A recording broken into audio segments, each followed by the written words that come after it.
గురూజీ, నేను నిత్యం కూడా కర్మలు ఆచరిస్తూ ఉండవలసినదేనా? తప్పకుండా ఆచరిస్తూ పోవలసిందే. నువ్వు ఎక్కడ ఆగడానికి వీలు లేదు నాయనా.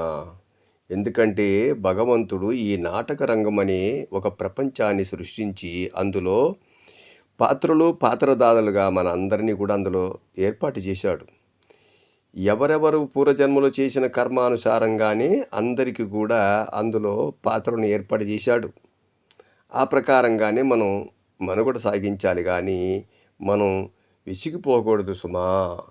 కాబట్టి నీ కర్మఫలం ప్రకారంగా నువ్వు నడుస్తూ ముందుకు వెళ్ళాలి.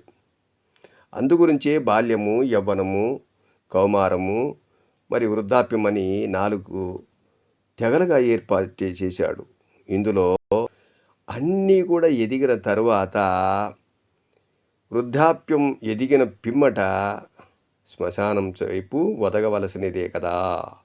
కాబట్టి ఈ మధ్యకాలంలో నేను కోట్లు సంపాదించాను, లక్షలు సంపాదించాను, భవనాలు సంపాదించాను, నేను ఇంద్రుని, చంద్రుని, దేవేంద్రుని, మీసాలు మెలవేస్తాడు, తొడలు కొడతాడు.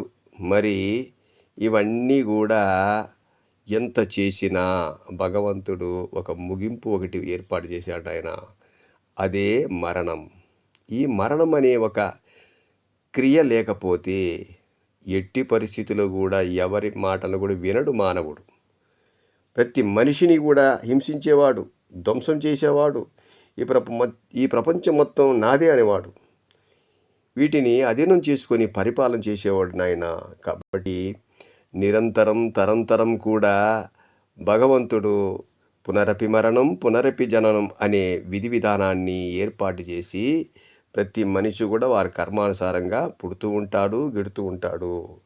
కాబట్టి మనం ఏమి చేయాలి అంటే దైవనామ స్మరణ, ధ్యానం, యోగం, మరి వాటితో పాటు ధర్మము ఆచరిస్తూ చూస్తూ నడుస్తూ ప్రయాణం చేస్తూ వెళ్ళవలసినదే మిత్రమా.